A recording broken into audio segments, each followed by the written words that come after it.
17 настай байсан ч гэсэн доом дээр нүгэд оччихсон цугтаа амьдардаг түүгээр зогсохгүй Маккензи өөрийгөө түүнд вүүдүүгийн нэг шид хийсэн гэж үргэлж энд тентхийн хүмүүс сайрхаж явдаг байсан. Хоёрын хоёр хүн энэ дэлхийгээс зэрэг явчлаа.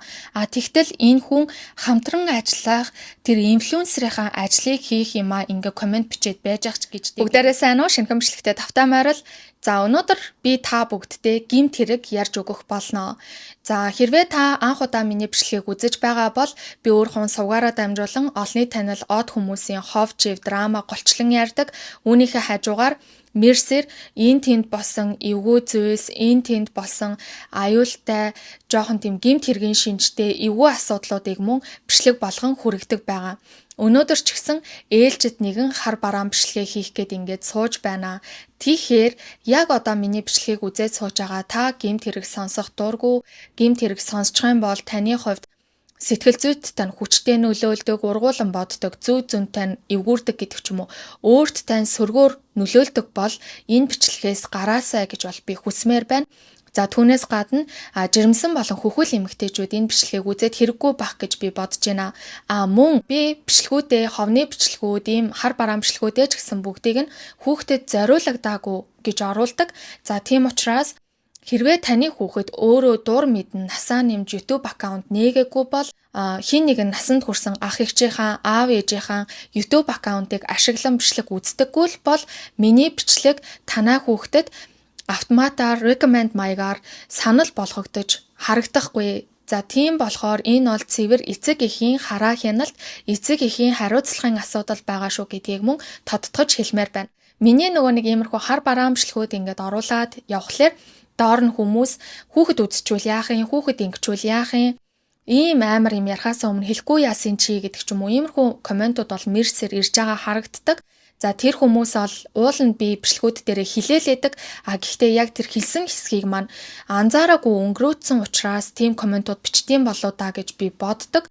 За тийм болохоор тэр хүмүүстэй мөн зориулаад ийхүү бүр ингээд наривчлаад сануулга ингээд хэлж байгаа шүү. За энэ гэмт хэргийг яагаад ярих болсон бэ гэхээр саяны тэр сануулгын нэгэн адил эцэг эхийн хариуцлага хараа хяналттай мөн холбогдож байгаа. Түүнээс гадна энэ хэрэг хэдийгээр 2022 онд болоод өнгөрөөд хэрэгтэн ялаа аваад одоо ялаа эдлээд ингээд явж байгаа ч гэсэн саяхан Netflix дээр The Crash гэх нэртэй documentary кино гарсан. Баримтат кино гарсан. За энэ баримтат киноноос үүдээд 2022 оны энэ хэргийг хүмүүс дахин сөхөж гаргаж ирж одоо хүртэл хүмүүсийн ярианы сэдэв болж байгаа. Бидэнд бас анхааруулжтай, сэрэмжтэй хэрэг юм болоо да гэж бодсны үндсэн дээр энэ хэргийг одоо ингээд та бүгдтэй ярьж өгөхөөр бэлдээд сууж байна. Өнөөдөр хэдүүлээ энэ Netflix-ийн The Crash гэх кинон дээр үндэслэн ярих ба за үүнийхээ хажуугаар мөн Netflix-ийн тэр баримтат кинон дээр яригдаагүй ард нь хоцорсон ямар асуудлууд байсан гэдгийг мөн бүгдийг нь хамаад базаад ингээд ярьчээ гэж бодож байна. За ингээд хэдүүлээ шууд бичлэг рүүгээ орцгоё. За тэгэхээр 2022 оны 7 сарын 31-ний өдөр ахлах сургуулаа дөнгөж төгсөөд удаагүй байсан 3 хүүхэд үүрээр автомашинтай явж байгаа тоосгон байшин мөргсөн аимшигтай осол Ohio мужийн Strongsville хотод гарсан. За тухайн ослоос болж 2 хүүхэд нь газар дээр амьнасаа алдаж, 1 хүүхэд нь амьтай голтой амьсгаатай төдий эмнэлэгт хүргэгдсэн байна. За тухайн осол гардаг өдөр бол 17 настай Маккензи Шрила гэх охин машин барьж явж исэн ба түүний хажуугийн зорчигчийн суудалд нь түүний найз залуу болох Доминик Руссо сууж исэн бол хойд талын зорчигчийн суудалд нь Доминикийн найз Дэвион Фланаган суугаад явж исэн. Гэхдээ энэ ослоос болж Доминик болон Дэвион хоёр газар дээр амьнасаа алдаж Маккензи амьтай голтой эмнэлэгт хүргэгдсэн. Тэгвэл энэ үнэхээр осол байсан уу? Эсвэл аллах байсан уу гэдгийг өнөөдөр хэдүүлээ олж мэдэх болно. Энэ гэмт хэргийн ард яг ямар зүйлс болж байгаа гэдгийг хэдүүлээ ойлгохын тулд эхлээд 5 найзын групптэй танилцах шаардлагатай байна. За энэ группт нь бол Доминик Руссо болон Дэвион Фланаган, за Маккензи Шрила болон Рози Грам, Баба Турнер гэх 5 хүүхэд байгаа. За эдгээр 5 хүүхдүүд нь тавуулаа Ohio мужийн Strongsville хотод төрж өссөн хотын унган хүүхдүүд байсан.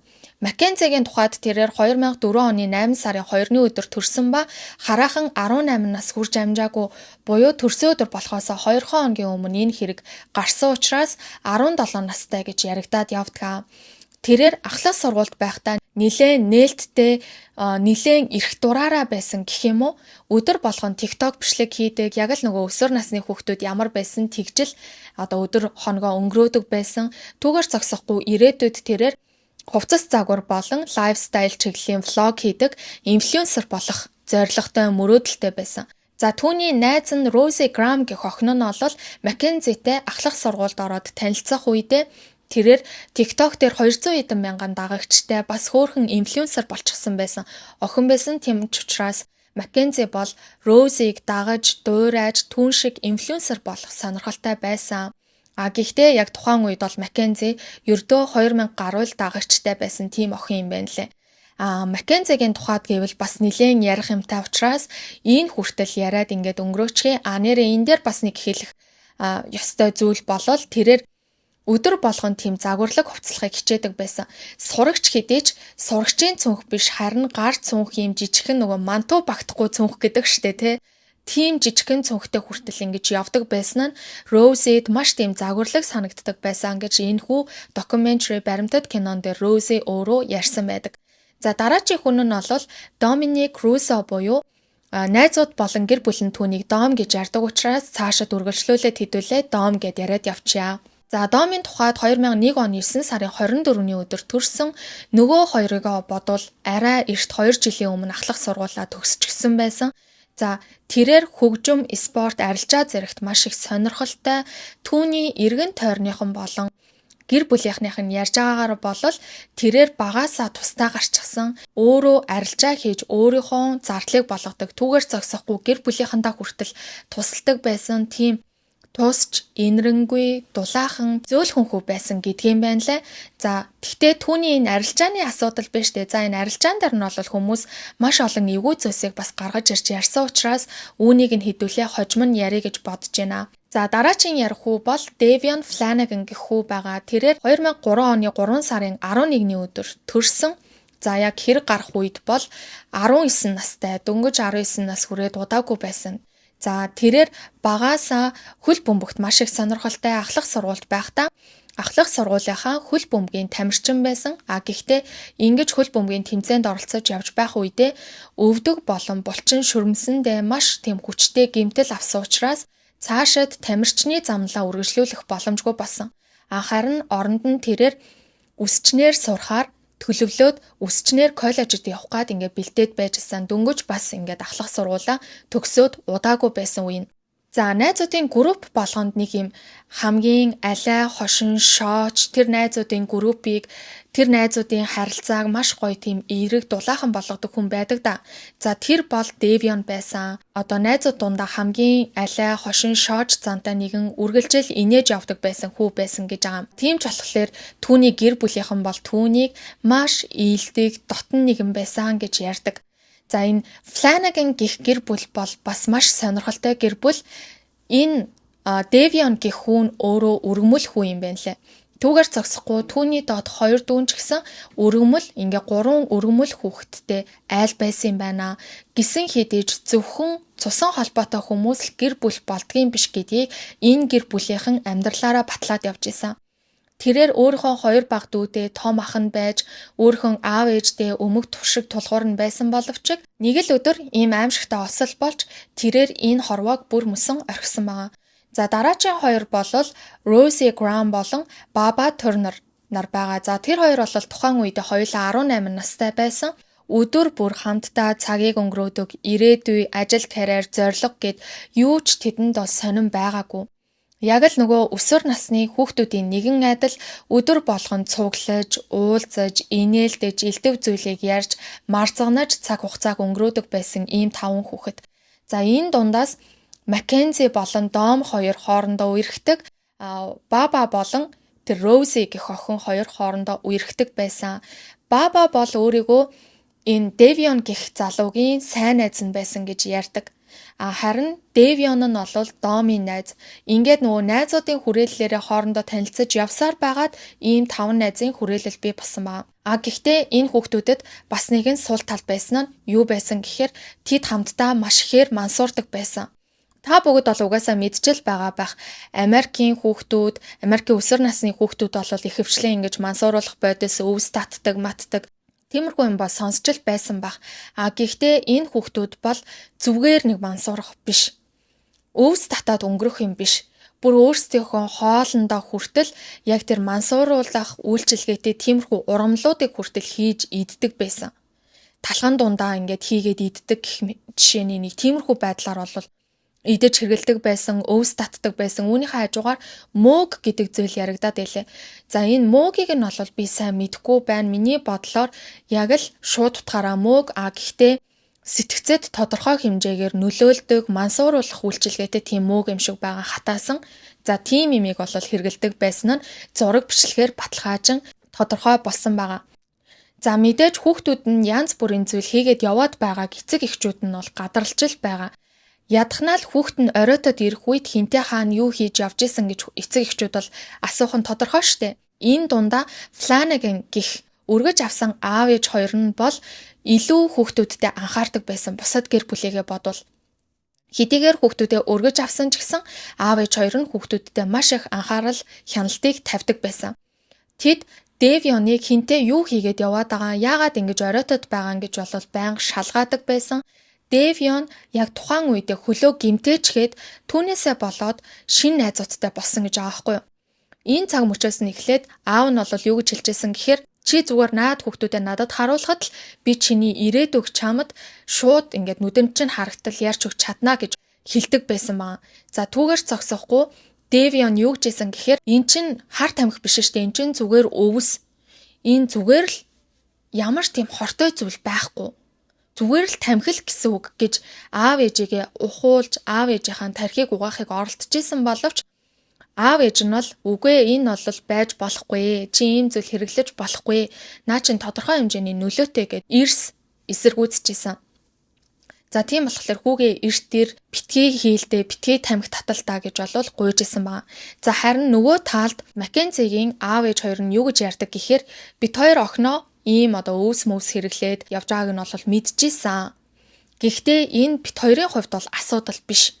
Тэр өөрөө хэрэглээл явж байгаа нийц ямар айр хуусан биш, ямар тариа тарилга тарьсан биш. Бараг ингээд айр хууж тариа тарилга тарьж явж байснаас энэ өвсөө татаад ингээд явж байсан нь амар штэ. Угаасаа бүгд л татдаг. Энэ бол бит хоёрт нэг тийм асуудал болохоор нэг тэгж хүүхдүүд рүүгээ дайрч уурлахаар явдал бишээ гэж Netflix-ийн баримтат кинондор ярьж исэн. За энийг нь сошиал медиагийн хүмүүс юу гэж ярьж шүүмжилж байгаа гэхээр бид нар сүүлийн үед хитрхи их gentle parenting гэх зүйл гаргаж ирж ярьж тэрэндээ баригдаж хитрхи туйшрах болсон. За энэ хитрхи их туйшрал юунд хүргэдэг гэдгийг та нар одоо харж байна уу? Бид нар gentle parenting хийн гээл зөөлөн аргаар хүмүүжүүлэн зөөлөн аргаар өсгөн гээл ингээл хүүхдэд бүх эрхийг нь олгоод хүүхэд юу хүснээ авах эрхтэй, хүүхэд юу хүснээ хэлж ярих эрхтэй.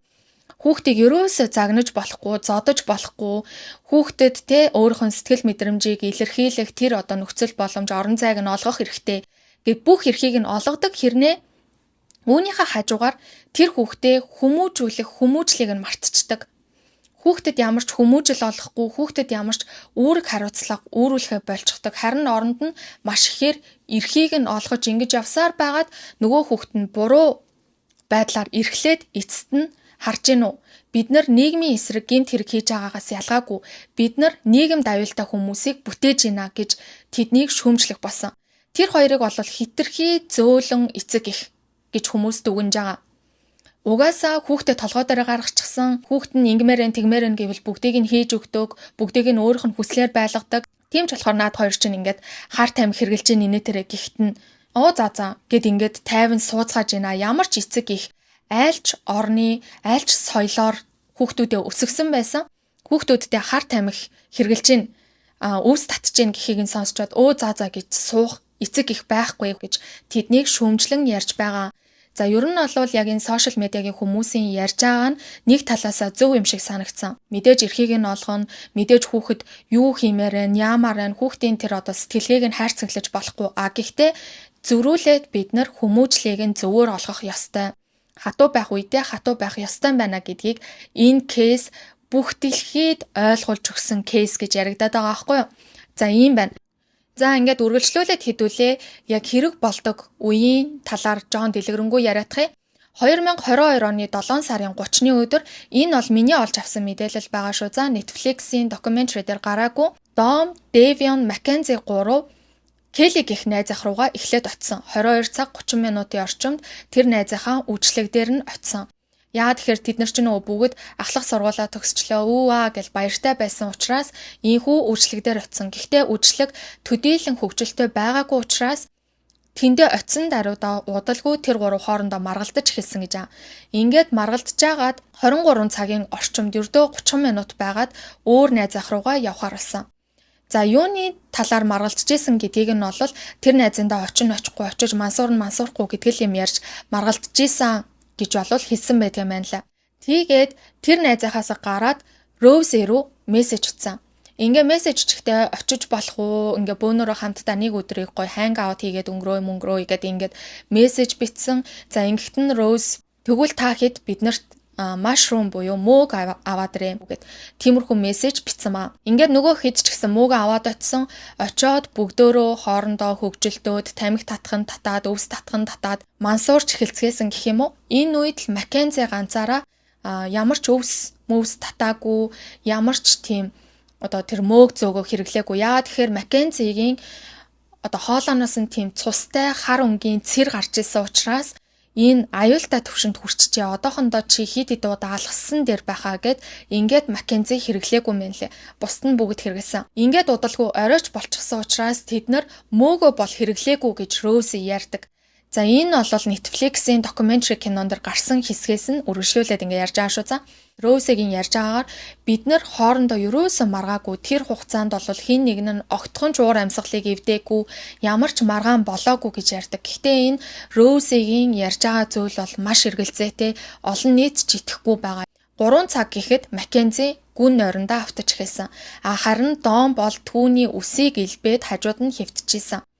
За 5 цаг болоход Дом Роуз дээр ирээд за би тэд ингээд явлаа гэтгсэн байгаа. Ингэх үед нь Дэвионд баба болохоор юу гэж хэлчихсэн гэхээр хоёлаа манайх руу явчихгүй. Угаасаа хоёлаа маргааш миний машиныг зассан юм чинь манад очиж унтаж ус засанд орж ингэж байжгаад тэгээд машинаа ингээд засъя. Гэхдээ Дэвион уулын тгий гэж хэлсэн ч гэсэн яг эцсийн мөчөд за би энэ хоёртой явчаа. Би яваад жоохон унтчихагаад усанд орчоо тэг хүрээ дэрэй гэж хэлээд яваад өгсөн. Ингэхдээ бабаг тврээд хайртай шүү найз минь гэж хэлсэн маа. Удаан хугацааны туршид би биэндээ хайртай шүү найзаа гэж хэлээгүй удчихсан байсан учраас энэ нь бабад айгүй тийм сонирн байсан ч гэсэн хөөрхөн санагдаад тэгэл өнгөрсөн. За ингээд нөгөө 3 болвол 5 өнгөрөөгөөд тухайн байшингаас гараад 5 цаг 30 минутын орчимд нэг эргэлт хийсэн маа. За тэр эргэлт хийсэн зам бол ийм шулуун зам байгаа. Явжгаад жоохон хүртээ эргүүлж замаа ингэж засдаг юм зам байгаа. За би та бүгдэд бол зургийг нь харуулна. Энэ замаараа ингэж явж явах үедээ Маккензи машины хурдыг 160 км/цаг хүртэл хаазан дээр гიშгэж явж исэн. Ингээд чигээрээ явсаран байгаад нөгөөх айхтар тоосхон байшнаа очоод мөргсөн байгаа нөө. Ингэжл тэр аимшигтай усалт болсон. За ингээд түүнийг бол яаралтайгаар нисдэг тэргээр эмнэлэгт хүргээд маш хурдан хагалгаанд оруулсан. Маккензиг очиход бол түүний 2 хөлн болон гар, арцагны ясанд хид хідэн газраараа маш эвгүй байдлаар хүнд хугарсан. За жолооны хүрд болон машины урд хэсэг цөмрөн орж ирснээс болоод хөл нь хавчигдаад бяцарчсан байсан. Түүний дотор эргэтнүүд за тэр дундаа бүр уушиг нь бяцарчсан байсан. За тийм болохоор дотор маш их цус алталт үүссэн. За дээр нь тархины хүнд дөргөлттэй байсан учраас эмнэлэгт ирсэн даруйд 8 насыг нь аврахын тулд маш хүнд хагалгаанд орсон. За ингээд хагалгаанаас гарсны дараа ч гэсэн хэд хоногийн хугацаанд Маккензи бол ухаан ороогүй сэхэн амьдруулах тасагт байсан ба үхэл сэхлийн зааг дээр байсан гэхэд нэг их хол зөрөхгүй. Жохон цаг хугацаа алдсан, жохон зүйл нь ингээд зөөрөөд алдаатай хийгдсэн байсан бол Маккензи шууд л үхэхэд бэлэн тийм аимшигтай нөхцөл байдалд хүрчихсэн байсан. Гэхдээ Маккензи өнөөдөр гайхамшигтайгаар идгэж цоо ирүүл болж чадсан. За тэрээр бол тухайн хагалгаанаас гарч ирснийхаа дараа хид хідэн давтан томоохон хагалгаануудад орж үргэлжлүүлэн эрчим дэмжлэгээ хийж эмнэлгийн салбарынхны хувьд ид шидийн юмшгээр хөл дээрээ босч чадсан байгаа. За Маккензигийн аав ээж хоёр нь бол хэдийгээр одоо охиноо амьд үлдэж чадлаа гэж баярлаж байгаа ч гэсэн нөгөө тээгүүр нөгөө амнасаа алдсан хоёр хүүгийн ар гэрийнхэнд гимшижсэн. Харин нөгөө хоёр хүүгийн ар гэрийнхэн бол хөөхий охин өөрөө ингээд үхэх сэххийн наахан байна. За түүнээс гадна ирээдүйд хөгжлийн бэрхшээлтэй болооч уу үгүй ч бас мэдэхгүй энэ охин хурдан идгээсэ гэж түүний төлөө залбирч исэн. Өөрсдөө хэдийгээр уй гашуутай байсан ч гэсэн Маккензигийн төлөө залбирч исэн гэсэн үг. За ингээд энэ үед өстө ийм аимшигтай ослоос одоо гайхамшигтайгаар амьд үлдэж чадсан Маккензи Шрила гэх охин байна. Маккензи Шрила гэл ингээл дахин мэдээллүүд гарч ирж хэвлэл мэдээллүүд дээр яригдчихсэн, сонингууд дээр хэвлэгдчихсэн, TikTok, YouTube дээр мөн яригдаад ингээд гараад явж исэн байхгүй юу? За тийм болохоор дэлхийн нийтийн өнцөг булан бүрээс хүмүүс түүнийг эдгээсээ хөөхий охин одоо өөрийнхөө хайртай хүнийг, өөрийнхөө найзыг нэг доор өөрийнхөө санамсаргүй байдлаас болоод алдчихлаа. Энэ охин үхэж сэххийн наахан байна. Дээр нь ирээдүйд хөгжлийн бэрхшээлтэй болчих үедээ үргэлж насаараа өөрийгөө буруутгаж явах байхдаа гэх мэтчлэн иймэрхүү байдлаар түүнийг өрөвдөж, түүнийг хурдан идгээрэй гэж түүнд урам дэмжлэг өгч исэн. За түүгээр зогсохгүй нөгөө нэг түүний босч өгдөггүй нөгөө нэг инфлюенсерийн карьер нь бүр суугссан. Хүмүүс маш ихээр түүнийг дагж исэн, түүний дагагчид бол бүр огцом өссөн гэж аа. За ингээд дэлхийн нийт бол үүнийг осол гэж таамаглан ярьж исэн боловч эцэст нь энэ нь осол биш харин төлөвлөгдсөн аллах болж таарсан. За энэ төлөвлөгдсөн аллах гэдгийг нь яаж тодорхойлсон гэхээр шүүх шинжилгээний шинжээчид бол ажлаа маш сайн хийсэн, мөрдөгчд хүртэл ажлаа маш сайн хийсэн. За тийм болохоор энэ бол зүгээр осол гэж харагдуулахыг хүссэн төлөвлөгдсөн хүн амны хэрэг байна гэдгийг нотлон гаргаж ирж чадсан байгаа. За шүүх шинжилгээний ажилчид бол тэдний машинд унд явж исэн тэр одоо нөгөө аимшигтай болчихсон байгаа машинд нь үзлэг хийж исэн.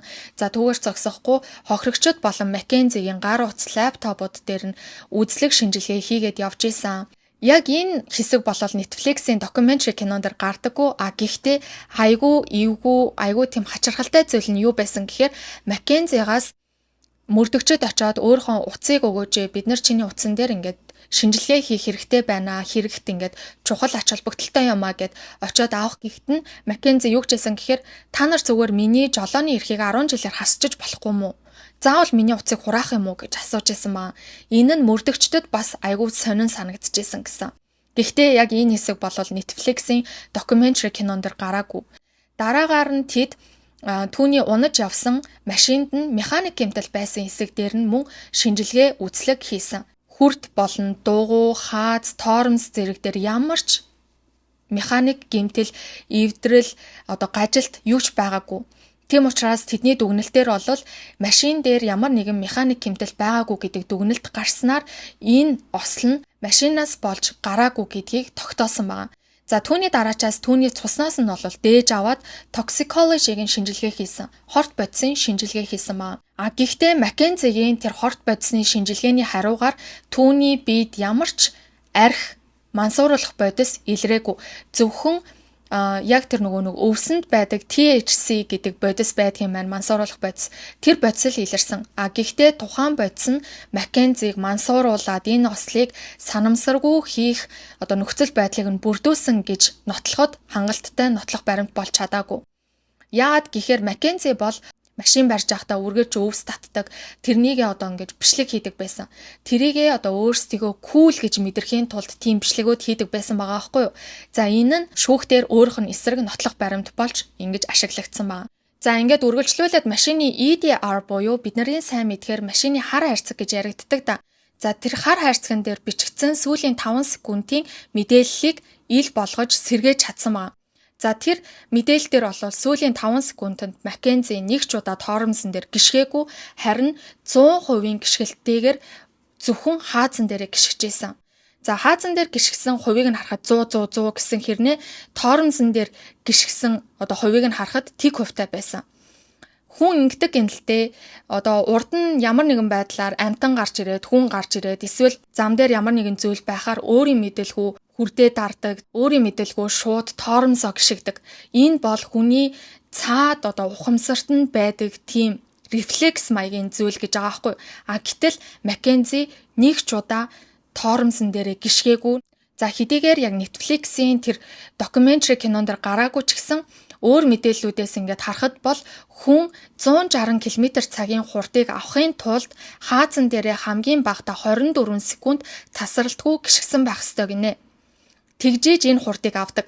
За харин Маккензигийн тэр камерын бичлэгт бичигдсэнээр бол тэрээр маш анхаарал сэрэмжтэйгээр эргэж орж байгаа нь харагддаг. Энгийн хурдтай зөөлнөр орж байгаа нь харагддаг. Гэхдээ яг тухайн зам руугаа оронгуудаа хурдаа маш эрчимтэй нэмээд тэгээд чигээр очиод мөрөгчихсөн байгаа байхгүй. За энийг нь харчаад мөрдлөгийн багийнхан шинжээчд прокурорууд юу гэж дүгнсэн гэхээр энэ бол санамсаргүй замаас гарсан хэрэг биш ээ. Харин тухайн газрыг зориуд сонгоод хурдаа нэмсэн гэдгийг нь илтгэж гинэ гэж болол үүдсэн байгаа. За түүгээр зогсохгүй шинжээчд осол гарсан өнцгийг тооцоолж үзээд жолооч ямар нэгэн саадыг тойрох гэж оролдоогүй. Харин ч шууд очиод мөргөн гэдэг төлөвлөгөөнийхөө дагуу игц шулуун жолоодсон байна гэж бол үздсэн байгаа. Мөн Маккензигийн GPS-ийн мэдээллээр нь Маккензи яг тэр очиж мөрөгдөг тоосхон байшингийнхаа тэр хаваар хэд хоногийн өмнө очисон болох нь ил болсон. За тийм болохоор энэ бол анханасаа хэргийн газрыг сонгож анханасаа төлөвлөсөн аллага байна гэд түүний эсрэг чухал нотлох баримт болж чадсан байгаа. Түүгээр зогсохгүй энэ ослын үеэр ганцхан суудлын бүсээ зүүсэн хүн нь Маккензи байсан. Маккензигийн бүх бичлэгүүдийг ингээд үзэхэд бол тэрээр суудлын бүсээ ерөөсөө зүүдэггүй үргэлжил өвс татаад ингээд явж идэг тиймэрхүү бичлэгүүд маш их байдаг. Гэтэл яг тэр осол гарах үед яагаад суудлын бүсээ зүүсэн бэ? Харин яагаад нөгөө хоёр хүн суудлын бүс зүүгээгүй байсан бэ? Энийг нь бол Маккензи нөгөө хоёр хүндээ суудлын бүсээ зүү гэж сануулаагүй. За түүгээр зогсохгүй өөрөө суудлын бүсээ зүүчих юм бол би амьд үлдэж магадгүй гэдгийг мэдчихсэн учраас өөрийнхөө төлөвсөн аллагыг амжилттай гүйцээхийн тулд зүүсэн байсан гэдгийг нь доож ингэж өгсөн байгаа. Үүнийх нь хариуд бол Маккензигийн өмгөөллийн зүгээс юу гэж маргадаг гэхээр Маккензи POTS гэдэг өвчнөдөө энэ нь бол цусны даралт нөгөө нэг өксөж буурснаас болоод ухаан алдаж ундаг ийм өвчин юм байна л да. За энээсээ болоод тэрээр ухаан алдчихсан байсан. За түүнээс гадна богино хугацааны ой санамж алдалттай тэр өдөр юу болсноо ерөөсөө санахгүй байгаа гэж маргадаг. Үүнийг нь прокурор яаж үгүйсгдэг гэхээр тухайн зам нь бол игц шулуун биш. Чигээрээ хурдан явж агаад ингээд жоохон хүрдээ дарж тэр барилга руу чиглэх боломжтой зам байсан юм байна. Хэдийгээр ингэж хурдтай явж исэн ч гэсэн Маккензи жолооны хүртийг жоохон дараад тэр барилга руу чиглүүлсэн гэдэг нь ил болсон. Тэр нь нотлогдсон. Үнэхээр тэр POTS-осоо болоод ухаан алдсан бол хүний булчин суларна. Хүний булчин сулрах юм бол яг тэр EDR буюу хар хайрцаган дээр бичигдсэн шиг тэгэж хүчтэй хаазан дээр гიშгэх боломж байхгүй. Хаазнаас багаар хүлэн татагдах учиртай. Гэтэл ерөөсөө тэгээгүй байна. За энэ нь олвол тэрээр өөрийнхөө чиглэлийг маш хянамгай анхаарал явж исэн. Түүнээс гадна тэр ерөөсөө ухаан алдаагүй. Мөн түүний хажууд өөрөөс нь маш том биетэй хоёр залуу суугаад явж ийн. Үнэхээр түүнийг ухаан алдсан байсан бол тэр хоёр залуу яаж иж агаад түүний машиныг зогсоох бүрэн боломжтой байсан гэдэг тийм зүйлийг мөн гаргаж ирж ярьж исэн. За тэгэхээр та бүгд бол одоо гайхаж байгаа бах. Маккензи яагаад 2-2 хүний амийг авах болвоо? Тэр 2 хүн түүнд юу хийсэн болоод тэр ийм зүйлийг төлөвлөх болвоо гэж бодож байгаа бах.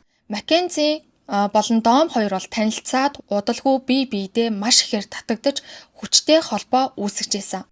Хаана л Маккензи байна, тэнд Дом явж идэг, хаана л Дом явж ин тэнд Маккензи оччихсан байдаг тийм харилцаа байсан. Гэсэн ч энэ харилцаа бол нэг их удалгүй маш тийм токсик, хортой харилцаа болж эхэлсэн маа. Үргэлжил муудалцдаг, үргэлжил хоорондоо хэрэлдэж маргалддаг. Зүгээр нэг токсик харилцаа биш, үнэхээр аимшигтай, үнэхээр хэрэг сэтэрсэн токсик харилцаа болж эхэлсэн. Хэдийгээр Маккензи 17 настай байсан ч гэсэн Дом дээр нүгэд очичихсан, цугтаа амьдардаг, түүгээр зогсохгүй Домтой гэрлэн гэж хүртэл найзуудтай ярьдаг байсан. Тэр хоёр гэрлэлтийн талаар ярьдаг байсан. Гэх мэтчлэн иймэрхүү байдлаар бол Маккензигийн гэр бүлийнхэн ярьж исэн. За ингээд 17 настай охиноо 20-той залуутай хамт амьдраг гэд шууд ингээ гэрээсээ гаргаад явж гин гэхээр олон нийт болоо шүүмжилж байгаа. Тэр хүн нь алуурчин байвал яах вэ? Тэр хүн нь гэмт хэрэг хийдэг хүн бол яах вэ? Тэр хүн нь хар тамхичин бол яах вэ? Яаж охиноо ингэж итгэж өгч явуулдаг байна гэж ингэж шүүмжилж байгаа. Энэ дээр Маккензигийн гэр бүлийнхэн юу гэж ярьдаг гэхээр Дон бол манай гэр бүлийн нэг гишүүн шиг байсан гэж ярьдаг.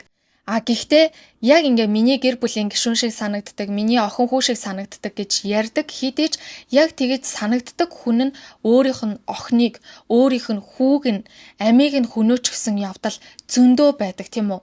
За тийм болохоор энэ бол шал утгагүй хариулт гэж олон нийт үзэж байгаа.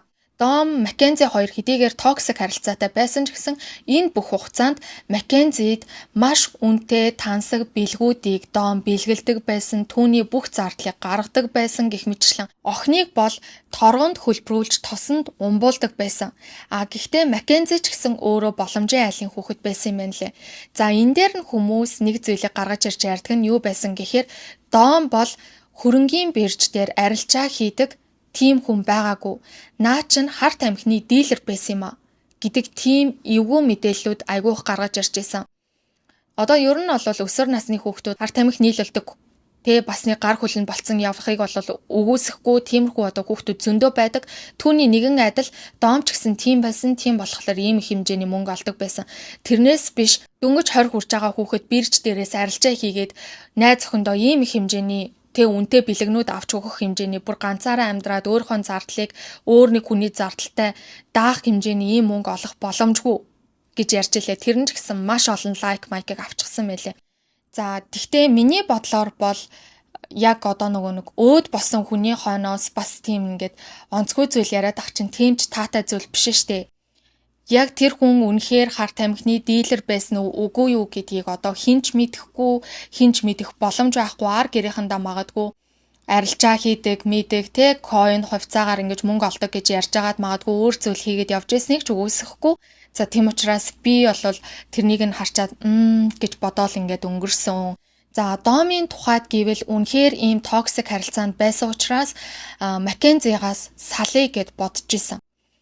7 сарын 2-нд нь хүртэл Маккензи руу би чамд үнэхээр их хайртай, би чамайг үргэлжил хайрласаар байх болно. Гэхдээ чи бит хоёр өдөр болгон 7 хоног болгон ингэж маргалдаж нэг өдөр нь би биендээ хайртай, дараагийн өдөр нь би биенийхээ заналт дайсан юм шиг би биендээ ийм зан гаргаж амьдрах ёсгүй. Хоёулаа салсан дээр бит хоёр ийм зүйлийг туулах ёсгүй гэдэг тийм утга бүхий мессежийг хүртэл илгээч гсэн байсан. Өөрийнхөө найз нөхөд, эргэн тойрны хүмүүс, өөрийнхөө дүү болон ээжтэй, аавдаа, гэр бүлийнхэнтэй Маккензигаас салмаар байгаагаа хэлчихсэн байсан юм байна лээ. Тэгээ зогсохгүй Маккензигийн ээж рүү нь хүртэл залгаад охиноо ирж аваа. Охин ч нь одоо ингээд үнэхээр хяналтаас гараад үнэхээр аимшигтай зан араншин гаргаад байна гэж хүртэл ээж рүү нь холбогдож ярьж исэн тохиолдол хүртэл байгаа. Тэгэд энэ хоёр ч нь бол нилээн салж нийсэн иймэрхүү харилцаануудтай байсан. Домын тухайд гэвэл Маккензигаас салахаар шийдээд тэгээ яг салангууд одоо Маккензийн юу гэж ярьдаг чинь яадаг чинь энэ хоёр тэгэл эргээд нийлцдэг, тэгэл дахиад салдаг. За ингэж явсаар нэг удаа бүр Дом тэгсэн байгаа хгүй ээж рүүгээ залгаад Маккензи яг одоо машин бариад явж байна. Энэ ингээд машин айгүй эвгүй бариад байна. Намайг ирээд аваач гэж гуйж залгаж исэн. Ээж нь тухайн үед өөрийнхөө найзыг тэр хоёр руу явуулаад хурдны замаас тэр найз нь тэр хоёрыг хайж исэн гэж байгаа хгүй. Очихт нь бол Маккензи би энэ машиныг чинь өнхрүүлэн би энэ машиныг чинь өстой эвдлэн би энэ машиныг чинь мөргүүлнэ гэж хүртэл хашгичжсэн гэж тэр найз нь гэрчлэн хожим нь ярьсан байдаг. За үүний дараа бол нэг бичлэг ил гарсан байгаа. Тэрэн дээрээ Дом Маккензитэй ингээд уцаар ярьж байгаа. Ингэхт нь Маккензи хаалганых нь гадна ирсэн хаалгыг нь зохиод на хаалгаа онгоолго чи намайг одоо энэ гэртээ оруулахгүй бол бит хоёр ингээд дуусна шүү. Би чамтай яг одоо ярмаар нь гэх мэтлэн зандарч ууралж исэн. Дом хариуд нь би гараад очиж хоёлаа гадаа ярилцъя гэхэд нь хоёлаа гадаа хэрэлдэхгүй би дотор орж иж ярилцсан. Али Дом чи намайг оруулахгүй бол би энэ хаалгыг чинь эвдээд орно шүү. Би станерэ юу ч ихэд бэлэн байх шүү гэдэг байдлаар бол түүн рүү зандарч исэн нь бол ил болсон. За түүгээр зогсохгүй Дом руу явуулсан хэд хэдэн мессежүүд нь ил болсон. За тэгтэн Маккензи юу гэж хэлсэн гэхээр би яг одоо хин нэгнийг алхахад бэлэн байна гэсэн тийм утгатай мессежийг бичсэн. Түүгээр зогсохгүй би чамтай явж агаад машинтаа онхолдож үхэж бэлэн байна. Би тэгэж чадна шүү гэдэг тийм занал хийлийн мессежүүдийг мөн явуулсан байсан нь ил болсон байгаа. За тийм болохоор энэ бол 2-7 хоногийн өмнөөс магадгүй одоо өөрөөс нь өөрийг нь хайрладаг тэр хүн нь салах гад байсан учраас чи минийх биш болол өөр хэнийгч биш гэд түүний амийг авахаар ингэж зорьсон баха гэж прокурорууд үзсэн. За харин Девионы тухайд зүгээр л буруу газраа буруу хүмүүстэйгээ буруу цагтаа байсан болж таарсан байгаа. Үнэхээр харамсалтай. Netflix-ийн докюментари дээр гараагүй ч гэсэн Девион бол цагдаа нарыг очиход амьсгаатай байсан гэж амьсгалж байсан. Гэхдээ тэрээр шархаа даалгүйгээр онгоц ирэх тэр хугацаанд амьсгал хураачихсан байгаамаа. За тийм болохоор хоёр хүүхэд яг тэр үедээ газар дээр нас барсан гэж би өмнө нь ярьсан байгаа шүү. За мөрдлийн явцад мөн Домын найзууд, Девионы найзууд хурж ирж мэдүүлэг өгч исэн. Маккензи үргэлжил Домыг өөрийнхөө иргэшээлд байлгаж, үргэлжил Домыг өөрийнхөө хүслээр хөдөлгөхийг хүсдэг байсан гэдэг талаар тэд нар мөн ярьдаг. Дом бол түүнээс илүү сайн хүнтэй уулзаж уулзрах бүрэн боломжтой байсан. Гэхдээ Маккензи бол түүнийг үргэлжил баддаг, түүнийг үргэлжил өөрийнхөө дураар байлгадаг байсан. Түүгээр зогсохгүй Дом бол үерхлийнхаа ихэнх үед Маккензиг араар нь тавьж исэн юм лээ. За тийм учраас итгэлцлийн асуудал байсан. Тэрнээсээ болоод Домыг үргэлж буруутгадаг, чи намайг хуурч исэн бидтэй, чи намайг ингэж исэн бидтэй гэж уурлаж, түүнийг өөрийнхөө иргэшээлээр байлгадаг байсан маа. Маккензи уурлахдаа юу гэж ярьдаг байсан гэхээр дэлгүүр мэлгүүр орчоод зүгээр хуцалгүй надаа юм авч өгмөг. Тэхгүй болвол зүгээр зайлмал гэж ингэж уурладаг байсан гэж. Гэсэн ч Маккензигаас ерөөсөө салж чаддгүй байсан. Үүнийг нь Маккензи юу гэж ярьдаг байсан гэхээр би нэг тийм сонин вүүдүгийн юм хийцэн манай Домд чинь надад салгадаггүй тийм вүүдүгийн юм хийсэн гэж хэлсэн гэж байгаа байхгүй юу. За тэр хүүхэд юу гэж мэдүүлэг өгсөн гэхээр би хэдийгээр ийм зүйлд итгэдэггүй ч гэсэн үнэхээр үний юм шиг Дом түүнээс үнэхээр салж чаддаггүй байсан. Маккензи өөрийгөө түүнд вүүдүгийн нэг шид хийсэн гэж үргэлж ярьдаг байсан гэж ярьж байгаамаа. Тэгэхээр ер нь л Маккензид тийм ам сайтай байдаггүй мэн лээ. Түүнийг өнгөрсний дараачаас хоёр ар гэрийнхэн бол мөрдлөгийн хамгийн эцсийн шийдвэр гараагүй байсан учраас тэр үедээ Маккензиг дэмжиж түүнтэй очиж уулзаж зүгээрээ бити их шаналаарай, бид нар чамайг ойлгож чинь, чи юу ч гэсэн эрүүл болчих. Дараа нь учир нь олдно.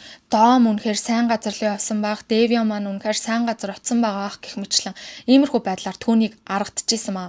За мөн энэ докюментари кинон дээр гарсан хид хідэн эвгүй зүйлсүүдийн талаар яриад тэгээ шүүхийн шийдвэрийн талаар хэдүүлээ ярьцгаая.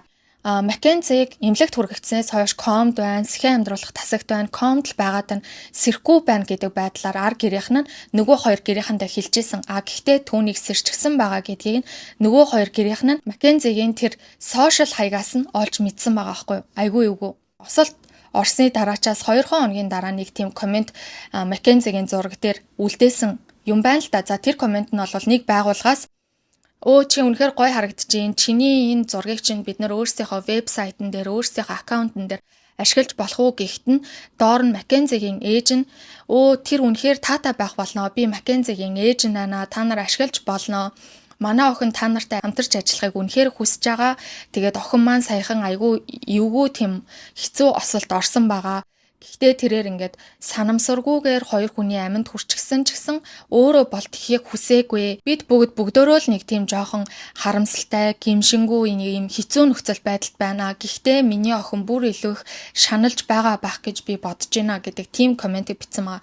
Доор нь Маккензи бас хариу бичсэн байгаа. За тэрэн дээр юу гэсэн гэхээр надын одоо тэр зурган дээр комент бичсэнд үнэхээр баярлалаа. Та нар ашиглаж болно. Би танаа багийнхантай PR багийнхантай ч холбогдох гэж зөндөө хичээсэн. Би та нартай хамтарч ажиллахдаа үнэхээр баяртай байна. Үнэхээр сайхан боломж байна. Маш их баярлалаа гэдэг тийм утга бүхий комментиг бичиж үлдээсэн маа. Үүнийг нь харчаад Фланагийн гих гэр бүлийн аав нь маш их игдүүцсэн. Хоёрын хоёр хүний амнаас байхгүй болчлаа. Хоёрын хоёр хүн энэ дэлхийгээс зэрэг явчлаа. Тэгтэл энэ хүн хамтран ажиллах тэр инфлюенсерийнхаа ажлыг хийх юмаа ингээ комент бичээд байж ах ч гэжтэй гэдэг байдлаар одоо түүнд айгүй их тэгж дургуутсажсэн. За дараагийн эвгүй асуудал нь бол Маккензи Шрила сургуультай минь охин байсан. Маш тийм хорчим муухай охин байсан гэдэг тийм мэдээллүүд гарч ирсэн байгаа. Маккензи одоо нөгөө нэг иймэрхүү хэрэгт холбогдлоо. За ингээд осолд орлоо. Энэ хэргийн шалгагдаад хүн амны хэрэг байсан байна. Шоронд орохоор болсон байна гэх мэтлэн иймэрхүү мэдээлэлүүд гарч ирэхэд араасаа маш олон Reddit-ийн постууд болон өөр бусад ямар сошиал платформуд байдгийн те тэр болгон дээр наад охин чинь манай хоёр эгчийг ямар ч шалтгаангүйгээр дээрлэхжсэн, намайг дээрлэхжсэн, намайг амиа хорлол гэж хэлжсэн, наа чинь одоо ингээд шоронд орох ёстой, хүртэх ёстой зэрэг маш олон Reddit-ийн постууд, маш олон тийм пост, комментуудыг бичих болсон. За мөн прокуроруудын ярьж байгаагаар бол тэрээр сургууль дээрээ зам байдлын хувьд маш муухай зам байдалтай байдаг байсан гэж байгаа. Асуудал маш ихээр тарьдаг, тэгчээ тэрэндээ огтхонч гимшдэггүй, ар араасаа нэг хэрэг нь нөгөөтэй холбогдож ингэж явдаг байсан. Багш болон бусад сурагчдыг хүндэлдэггүй, үл тоодог, өөрийгөө бусдаас дээгүүр мэтээр тэгж аашилж аягладаг байсан гэж байгаа байхгүй юу? За нэг өдөр бол бүр аавыг нь сургуулийн захиргаанаас дуудаад охин чинь ийм асуудал тарьсан гэд очихт нь охиноос аав нь асуусан юм байна л да, чи үнэхээр ийм зүйл хийсэн юм уу гэхэд нь Маккензи уйлчихсан. Үгүй гэж хэлсэн байгаа. Гэхдээ аав нь охиноо худлаа ярьж байгаа гэдгийг тэр доор нь мэдсэн. Тэгээд за хангалттай явъя гэд явсан. Тэрэн дээр бол охиноо огтхонж буруутгаж загнаагүй. Энийгээ Маккензигийн аав ээж нь юу гэж ярьдаг гэхээр охиноо яагаад загнах ёстой юм? Бид хоёр охиноо яагаад сахилга баттай байлгах ёстой юм? Тэглээгээд бит хоёрын охин муу хүүхэд биш. Зүгээр л ам нь болтгүй л ахгүй юу? Ер нь дэлхий дээрх ямар ч эцэг их сайн байдаггүй л эцтэй. Гэсэн юмыг Хевнийг яриад байжсэн. За тийм болохоор прокуроруудын ярьж байгаагаар, за мөн бусад хүмүүсийн ярьж байгаагаар Маккензигийн аав ээж хоёр нь түүнийг бүх зүйлээс өмгөөлдөг. Түүнд ямар ч буруу өгдөггүй, зөвхөн түүнд эрхийг нь олгодог. Тийм болохоор Маккензи яаж уссан гэхээр маш их асуудал тарьдаг, гэхдээ ямар ч хариуцлага хүлээхгүйгээр өссөн байгаа. Тийм ойлголттой өссөн учраас магадгүй тэр мөрдөгчөд очиод уцаа өг гэхэд нь зүгээр миний жолооны үнэлэхийг 10 жилээр хасчаач дээ. Гээд яриад байж байсныг нь бол тэгж ойлгож болохоор байгаамаа. За ингээд сүүлд нь гарсан эвгүй нэг баримт юу байсан гэхээр энэ Роузи гэх найз нь байгаа штэ. Энэ баримтад кинонд орсон заяа. Гэхдээ прокурорууд болон мөрдөгч нартай бүр огтхонч хамтарч ажиллаагүй. Тэр прокурор нь ярьж байгаа байхгүй юу? Энэ охинтой хамтарч ажиллахын тулд яаж үйл тамаа цайсан гэдгийг та нар мэдэхгүй байна. Би үнэхээр хичээсэн. Гэхдээ энэ надтай хамтарч ажиллахгүй. Би ерөөсөө ийм зүйлийн талаар ярихгүй гэж хэлсэн. Харин одоо танаа тэр баримтат кинон дээр орж байгаад би үнэхээр их таатай байна. Юу ярихыг нь тэсэн ядан одоо хүлээж ийн сонсмоор байшгүй гэдэг тийм зүйлийг ярьж исэн. Роуз Маккензиг маш их өмөрж исэн. Бүр ингээд өмөрөөд, уурлаад, жоохон эвгүй хандлага гаргаад байгаа нь бол ажиглагдж исэн. Энийг нь сошиал медиагийн хүмүүс юу гэж ярьдаг гэхээр энэ зүгээр нөгөө нэг олон нийтийн анхаарал авахын тулд л энэ баримтат кинонд тоглосон. Тэрнээс биш энээс илүү зүйлийг мэдж байгаа. Энэ гол зүйлээ ерөөсөө ярихгүй байна гэж түүнийг хардаж ярьдаг. За түүнээс гадна яг энэ найзыг нь бүгдөө одоо сошиалоос канселдах ёстой юм биш үү гэж биччихсэн. За хэдийгээр штэ тэгээ энэхүү Netflix-ийн яг энэ баримтат кинон дээр ороогүй ч гэсэн нэг тийм яриа яригадаад илээ. Юу гэхээр Маккензи болон Маккензигийн ээж гэр бүлийнхэн нь хоорондоо нэг тийм сонин өөр хэлээр ярьдаг. Англи хэлээр биш. Тэрнийг нь бол Карни хэл гэдэг байгаа байхгүй юу? Карни хэл. Тим хэлээр ярьдаг. За тим хэлээр ярьж байхдаа уцаар тэгсэн гэж байгаа Маккензи. Намайг зүгээр таталт өгсөн гэд хэлчих болохгүй мó, таталт өгөөд тэгээ тэрэн дээр гიშгцэн гэд хэлчих болохгүй мó гэдгсэн чинь ээж нь болно тэгэж хэлж болно штэ гэж хэлж байгаа. Тэр ярианы бичлэг бас олон нийтэд цацагдаад бөө юм болсон. За ингээд 2023 оны 8 сард шүүх хурал товлогдож түүнийг насанд хүрсэн хүний хуваар яллахын тулд энэхүү 2023 оны 8 сард шүүх хурал явагдаж эхэлсэн. За Ohio мужид бол тангарагтны шүүх. За нөгөөх нь бол шүүгч биедан ганцаараа шийдвэр гаргах боломжтой шүүх гэдэг нэг юм хоёр шүүх байдаг юм байна л да. Тэр яллагдагчаар татагдж байгаа хүн өөрөө сонгож олдго юм байна. За Маккензигийн хувьд бол шүүгч дангаар биедан шийдвэр гаргах боломжтой шүүхийг нь сонгож явуулах болсон. Яагаад гэхээр тэр тангарагтны шүүхээр явах юм бол бүр илүү өндөр ял авч магадгүй гэж айсан юм шиг байгаа. За ингээд өмнө нь дурдсанчлан прокурорууд бол өөрийн зүгээс нотлох баримтуудыг гаргаж ирж баталсан ба поцтой гэсэн ч гэсэн яг тухайн үедээ тэр поцоосоо болоод ухаан алдаад ийм осол хийчихсэн гэдэг эмчийн тодорхой нарийн дүгнэлт гаргаж өгөөгүй гэж прокурор бол хэлсэн байгаа. За мөн прокурорын зүгээс гаргаж ирсэн нэг аимшигтай нотлох баримт юу байсан гэхээр тухайн яг гэмт хэрэг тухайн яг осол болсноос 3 сарын дараа буюу 2022 оны 10 сарын 31-ний Halloween-ний баяраар Маккензи яг тийм үхсэн одоо тийм нэг үхтэл шиг нүүр мөрөө будаж арга яс юм шиг тэгэж нүүр мөрөө будаж хувцалсан тийм зураг бичлэгээ TikTok дээр тавьсан. За энийг нь бол прокурор гаргаж ирж тавиад энэ хүнд ямар ч гэмшил алга, өөрийнх нь хайртай хүн, за мөн түүний найз, за боли бүр 2-2 хүн зүгээр энэ орчлонгоос түүнээс болоод явчихсан байхад энэ хүн ингээд зураг аваад бичлэг хийгээд ингээд явж гинэ гэдгийг нь гаргаж ирж тавьсан нь тэр одоо хүүхдүүдээ алдсан ар гэрийнхэнд бол бүр аимшигтай санагдчихсэн гэж аа. Энэ зураг бичлэг дээр бол нөгөө нэг докюментари кинон дээр баримтат кинон дээр хамт орсон Роуз гэх найзтайгаа хамт бичлэг хийж байгаа нь харагдчихсэн. За ингээд шүүх хурал яг дуусах алдад олвол хохирогчийн гэр бүлийнхэн болон яллагтагчийн гэр бүлийн зүгээс гарч ирээд өөрсдийнхөө хүсэж байгаа хүсэл, өөрсдийнхөө тэр санаа, сэтгэл, бодлоо ингээд ярьдаг да. За тэр үед нь хиний Маккензигийн ээж нь гарч ирсэн. Тэгснэ миний охин бол ийм, миний охин бол тийм гэл ингээд яриад байгаа байхгүй. Тэгт нь шүүгч би таны охины талаар танаас хэтэрхий ихийг сонслоо. Яагаад тэр 2-2 амиа алдсан хүний талаар юу ч ярихгүй байгаа юм бэ гэдгсэн чинь ээж нь тийм би мэдж байгаа Дом гэснэ бас Девион бол шинэ найз л да. Найзлаад удаагүй гэд хэлцдэг байхгүй. Тэгсэн чинь шүүгч нь тэгээд яадгийн танаа охинтой найзлаад удаагүй болохоор түүний амь нас нь арай илүү үнцэн багтаа гэсэн үг үү гэдгсэн чинь би тэгж хэлгээгүй гэж мэгээд бүр ингээд амар сонин заяа би бүр та бүгдэд тэр зургийг харуулнаа. Үнэхээр гажиг за. За тэгээд шүүгч бол та ингэж хэлгээд байна уу тэгэж хэлгээд байна уу гэснээр за одоо суум уу гэх тэгээд тэрнийг ингээд суулгаж байгаа харагддаг. Ингээд Маккензид шүүхээс 12 зүйлчлэлийн дагуу түүнд 15 жилээс бүх насаар нь хорих ялыг оноосон. За ингэснээр тэрээр 2037 онд хугацаанаасаа төрүүлж суллагдах хүсэлт гаргаж давзаалтах боломжтой болох юм байна лээ. Маккензигийн ээж нь бол ёстой хөлөө хүрэх газар хүртлээл явна гэж хэлээ. Цагаан ордон хүртэл явах ёстой бол би явах л болно. Охиноо яаж иж байгаа гаргаж авна гэдэг байр суурьтай байгаа юм байна лээ. Одоо бол Маккензи хэдийгээр 2037 онд давзаалтах эрхтэй байгаа ч гэсэн саяхан нэг давж заалтах хүсэлт гаргасан боловч түүний хүсэлтийг нь бол хүлээж аваагүй шорондоо ялаа идлээд байж байгаа. За энэ болтол тэр докюментари кинон дээр гарсан зүйлсүүд бол яригдж байгаа. За үүнээс хойш докюментари кинон дээр гарч ирээгүй ямар зүйлс байна гэж судалж үзээд одоо дараах зүйлсийг олсон байгаа. Эхнийх нь гэвэл Маккензи маш их хэмжээгээр тэр шорон дотроо асуудал үүсгэж байгаа.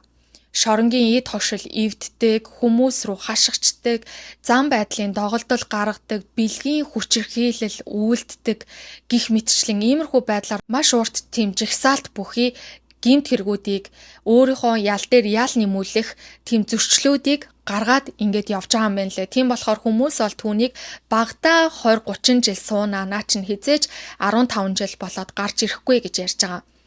Мөн Маккензитэй цуг хамт шоронд байсан хүмүүс эхнээсээ TikTok бичлэг хийж гарч ирэх болсон. Эхнийх нь бол хамт тэр шоронд хоригдчихсэн нэг юм залуу эмэгтэй байгаа байхгүй юу. За тэр эмэгтэй юу гэж ярьж ирсэн гэхээр Маккензи маш баян. Бүр ингээд үнэхээр тансаг зүйлсийг хэрэгэлдэг. Тийм cash app гэж байдаг маань л да. Тэр шорон дотор нь.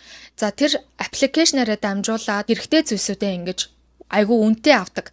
Тухайлах юм бол нэг шоколад гэхэд л $15 ч гэдэг юм уу. Яг гадаа байдаг үнээс хэд дахин үнэтэй. Гэхдээ тиймэрхүү зүйлсүүдийг авч хэрэглэж болдог. Тэр аппликейшнийг нь ар гэрээс нь цэнэглээд өгөх юм бол одоо аваад хэрэглэж болдог. Тийм аппликейшн байгаа хгүй. За тэр аппликейшнээрээ маш их хэмжээний зүйлсийг бол худалдаж авдаг гэж байгаа. За түүгээр зогсохгүй шоронд хоригдож байгаа хүмүүс өөрсдөө энгийн загвартай гутал, пүүз, өмд одоо юу ч байдгийн тийм малгай залгаа аваад өөрсдөө түүнийг ингэж загварчлаад зарж мөнгө олж болдго юм байна. За тийм болохоор Маккензи тэндээ олвол эмэг хийж байгаа гэжсэн тийм хамрын эмэг бас хийж байгаа. Түүгээр зогсохгүй малгай тэгээд өмд гутал энтрийг өөрийнхөө загварчилж хийгээд ингээд зарж байгаа гэсэн. Мэдээж тэрний түүх эдийг нь авахд хүртэл маш өндөр үнэтэй байдаг. За мөн тэр эмэгтэй юу гэж яриад байгаа гэхээр за Маккензи бол докюментари кинон дээр харагдаж байгаа шиг тийм охин биш ээ. Одоо нөгөө нэг докюментари кинонд орж байгаа нь өөрийгөө шоронгийн гүнж мэтэр хүмүүст харуулахыг хүссэндээ өөрөө нэр хүнд олж авахыг хүссэндээ тэгж байгаа маа. Би Маккензитэй хамт шоронд хоригдож байхдаа түүнийг нэг ч удаа уйлж байгааг харж байгаагүй, нэг ч удаа одоо тэр өөрийнхөө алсан хүмүүсийн төлөө гимшиж байхыг нь харж байгаагүй. Тэндээ бас нэг юм хоёр охинтой найзлаад Mean Girls гэх кино байдаг штэ. Түүний нэгэн адил тийм Mean Girl-ийнхоо ажлыг ингээ хийгээд явж байгаа наа чинь яг л тэгж л хандаад ингээд явж байгаа гэдэг байдлаар мөн тайлбарлаж байсан. За өөр нэгэн хоригдчихсэн хүн юу гэж ярьж байсан гэхээр тэрээр яг шоронгоос гарахаасаа 7 хоногийн өмнө Маккензитэй танилцсан юм байна. За ийм шинэ охин ирсэн байна да. Энэ одоо яг юу хийдэг, яадаг охин, яасан ганган ингээл харж ирсэн юм байна л да. За тэгээд тэр одоо өөрөх нь нийлдэг хоёр охиноор нь дамжуулаад Маккензитэй танилцаад 7 хоногийн хугацаанд Маккензитэй шорон дотор үерхсэн байвал яах вэ? Болцсон байвал яах вэ? Бүр шорон дотор өөрийнхөө хайртай хүний амийг хөнөөчгөөд өөр хүнтэй шорон дотор үерхэж гин гэж боддоо. Ямар арилцсан дотортой хүн гэхээр тийм байдгийн. За ингээд нөгөө эмгтээтэй уулзаад ингэж байх үедээ тэгж ярьдаг байсан гэж аахгүй. Хоёлаа гараад ингэн, би гарахаараа хоёлаа ингээ, хоёлаа тгий, хоёлаа ирээдүйд ингээ гэж ингэж ярьдаг байсан. Нөгөө хоригдол эмгтээ өөрийнхөө найз залуу нухаж орж ирчээд одоо надтай ингэж ирээдүгээ ярих нь надад жоохон эвгүй байсан гэж өөрөө ярьж исэн. Түүнээс гадна тэрээр өдөр болгон Маккензи үсээ ингээд янз бүрийн хавчаараар хавччихсан. За үсээ янзлаад, нүрээ будчихсан, лаг ингээ хувцалчихсан гэх мэтчлээ. Тухайлбал түүний яг энэ үсний хавчаар гихтэл хэдэн долларч гэлээ би үнийг нь оруулчихъя. За энэ өмсөж байгаа тэр ягаан цамцан гэхэд л $150 ч гэлүү амар үнэтэй тийм үнэтэй хувцс мовц юмнуудыг хэрэгэлдэг. Энэ хугацаанд нэг ч удаа бас тэр өөрөө гимшээж уйлж янз бүр болж байгаа тохиолдол ердөөсөө харагдаагүй, дандаа инээч гисэн дандаа аз жаргалтай хөөрөлтэй тийм л охин байсан гэж ярьж исэн. Мөн нэг эвгүй зүйлийг ил болгосон нь Маккензиг sugar daddy-тай гэдэг тийм зүйлийг нь баталж хэлсэн байгаа. За Маккензиг бол шоронд орсны дараачаас Free Mackenzie гэх хөдөлгөөн яваад эхэлсэн. Одоо хүртэл хүчтэй явагдаж байгаа. За тэр хөдөлгөөнөөр болохоор Маккензи яг үнэндээ гинт хэрэг хийгээгүй, наачаан зүгээр осол ярьсан юм аа. Маккензи шоронд хоригдоход хитрхи хөөхөн байна гэх мэтчлэн иймэрхүү байдлаар түүнийг дэмжиж байгаа хүмүүс зөндөө байдаг байгаа байхгүй юу? За ихэнх хүмүүсийн хардлагаар бол энэ Free Mackenzie гэх Facebook пэйжийг нь аав ээж хоёр нь удирддаг байхаа гэж харддаг. Гэхдээ Netflix-ийн баримтат кинон дээр энэ пэйжийг эхлүүлсэн хүнд маш их баярлалаа гэж аав ээж хоёр нь хэлж байгаа харагдчихсэн. Гэхдээ одоо тэгээ худлаа арчиж байгааг бол үгүйсэхгүй шүү дээ. За тийм болохоор Маккензиг хөөхөн учраас тийм хөгшин бүх зүйлээр нь хангадаг хүн байдаг гэж ингэж ярьж илээ. Түүнээс гадна ээж нь аав нь түүнийг маш ихээр эрхлүүлдэг, байнгын тэр аппликейшнийг нь цэнгэлж өгдөг гэдэг тиймэрхүү мэдээллүүдийг гаргаж ярьж байсан. Миний бас олж мэдсэн нэг мэдээлэл байгаа. Гэхдээ тэр баттай хэсгийг мэдэхгүй байна. Маккензиг яг тэр эмчилгээнд ороод эрчимтэй эмчилгээ хийлгээд явж байх тэр үед нь аав ээж хоёр нь бүр bankruptcy буюу дампуурлаа зарласан. Тийм болохоор GoFundMe гэх тэр нөгөө нэг одоо хандив босгодог сайт байдаг шүү дээ. Тэр хандив босгодог сайт дээрээс хандив босгож эмчилгээг нь хийлэгдэх байсан гэдэг тийм мэдээлэл явж исэн. Хэрвээ тэр үнэхээр үнэн болвол одоо хүртэл тэр нөгөө нэг Маккензигийн төлөө GoFundMe дээр хандив үүсгээд эсвэл хүмүүсээс хуваараа хандив аваад тэр аппликейшнийг нь цэнэглээд яваад байгааг бол үгүйсэхгүй. Мөн өөр ямар мэдээлэлүүд байсан гэхээр осол болохоос 2-7 хоногийн өмнө Devion Маккензиг өөрийнхөө бүх сошиал медиа платформуд дээрээс блоклчихсан байсан гэжсэн. Яагаад тэр эцсийн мөчөд Devion тэ өөрийнхөө шийдвэрийг өөрчилсөн гэдэг дээр хүмүүс юу гэж үздэг гэхээр доомд санаа зовсон баг. Дом ганцаараа Маккензитэй явчих юм бол өөрийнх нь аминд хүрч магадгүй гэж Дом айжсэн учраас за ядахнаа надтай явах юм бол гайгүй байлгүй дээ гэж найдаад явсан нь эцэстээ хоёулаа өгөхөд хүрсэн байж магадгүй гэж тайлбарлаж ярьдсан байна лээ. Би бол энийг айгүй үндэслэлтэй таамаглал гэж бодож байгаа. Нилээн үндэслэлтэй таамаглал ах гэж миний хувьд бодож байгаа. Тэгээд Маккензи юу гэдэг байсан гэхээр Дом руу за яасан Devion намайг ингээ блок хийсэн. Devion яагаад намайг урддаггүй юм? Devion яагаад намайг ингээ хасаад байгаа гэх мэтчлэн иймэрхүү байдлаар доом руу янз бүрийн мессеж бичсэн байсан хүртэл ил болсон. Түүнээс гадна Маккензи ээж рүүгээ яг тэр түр хоригдох газартаа байхдаа залгсан. Шүүхийн шатны ажиллагаанууд явагдаад байж байгаа шүүхийн шийдвэр хараахан сонсоогүй байсан үе гэсэн. За тэр үед бол ээж та миний Instagram-ийн байог одоохон өөрчлөгдөх. Хэрвээ хин нэгэн чамайг доромжлохгүй, хэрвээ хин нэгэн чамайг буруутгаж шүүмжлэхгүй л байгаа бол чи буруу зүйл хийгээд яваад байна гэсэн үг шүү гэдэг тийм үг бичээд Free Kenzie гэд ингээд бичээд гэдэг тийм яриан ил гарсан.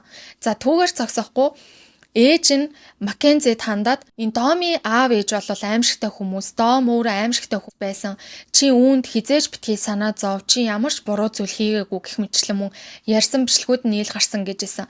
Тэгэхээр одоо хүртэл хоёрын хоёр хүний амьд хүрсэн байхад аав ээж хоёр нь бол одоо хүртэл өөр хүүхэдтэй ямар ч бурууг өгөхгүй байна. Шүүхээс хүртэл түүнийг ийм хэрэг хийсэн байна. Шинжээчдийн баг хүртэл түүнийг нь нотлоод гаргаад ирсэн байхад аав ээж хоёр нь итгэхгүй эцэг хүртэл явна гэж ингэж болоо шийдсэн байгаа нь харагдаж байгаа. За тэгээд өнөөдөр та бүгдтэй ийм зүйлсийн талаар ярьж өглөө. Тэгэхээр бид нар ч гэсэн би ч гэсэн одоо ирээдүйд ээж болохоор энэ gentle parenting гэх зүйлийг маш зөвөр ойлгож хүүхдүүдэд эрхийг нь олохын хажуугаар бас үүргийг нь өөрүүлж, хариуцлагыг нь өөрүүлж, за түүнд бас хүмүүжлийг нь олгох ёстой байна гэдгийг энэ хэрэгээс би сайн ойлгож авлаа. Та бүгд ч гэсэн сайн ойлгож авсан байх гэж бодож байна.